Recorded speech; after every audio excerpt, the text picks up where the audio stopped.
So I've been thinking about the instruction of taking experiences into the path and using them to transform the mind that is so helpful. And also the power of familiarity.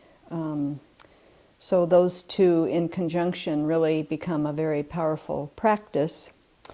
And I was thinking of these two in terms of many of us are frightened about death and our own death and others too, actually. And in this country, there's not a whole lot of opportunity to be around a lot of people dying for a lot of people.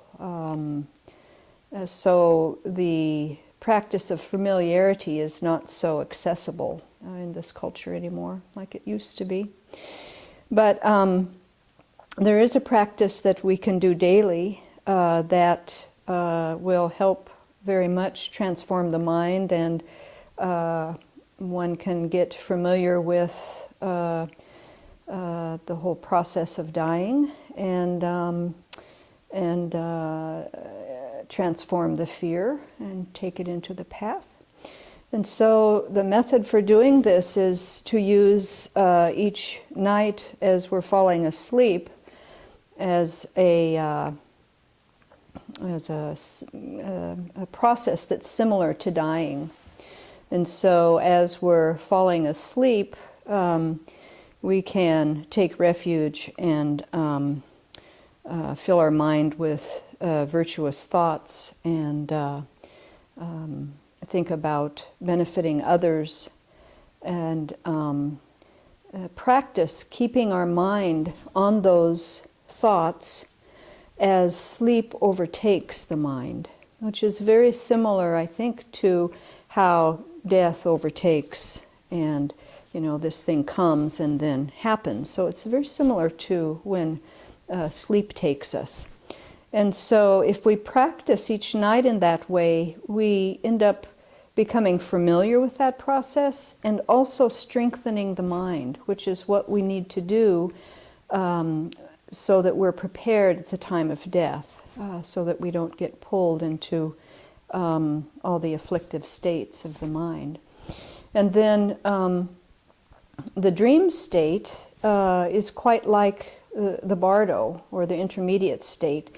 And with that one, I think to use that one as, I don't think there's a whole lot of people that are kind of co-conscious with the dream state. It's possible, but I think that's kind of rare. But just to reflect on how a dream seems like, how we're just pulled here and there, and all of these visions just arise in the mind, that we can strengthen our mind and have the intention not to get pulled by those visions. And we can do that, first of all, by when we wake up in the morning and we have a memory of a dream and we're upset about it, to really work at not getting upset about it, not let our mind do that. Stay strong with this dream state. And so to practice that way.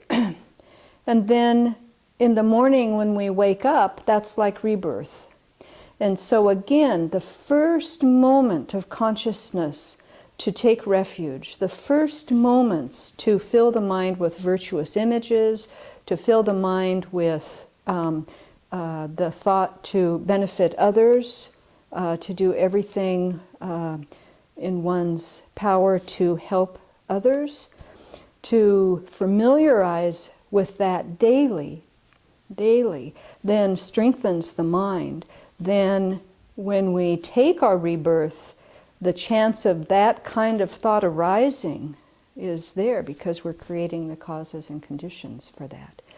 So to use this practice daily, to remember to do it, has a very great benefit to strengthen our minds so that we can be prepared to work with the mind when the death process begins to happen with all of us.